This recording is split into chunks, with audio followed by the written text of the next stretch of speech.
چې زخمی نوی د مینې په خنجر څوک او نبوي د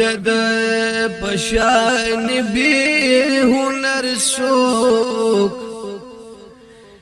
چې رخسار د یار پې نه ګوري عالمه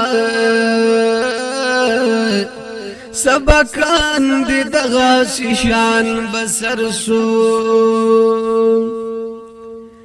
یا چی سینوی دا عشق لغما تشای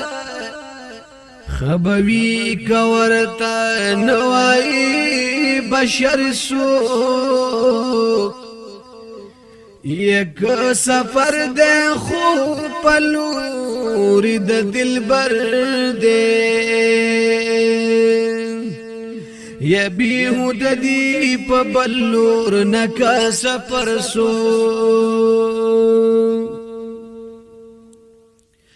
یا نزمان غلطی دلبر پا جہان شتا دے نظما غندی د یار مخی کم ترسو ز محمد امین اتوان او بینوایم او کل اسرا کاندی پا مخ د پیغمبر سو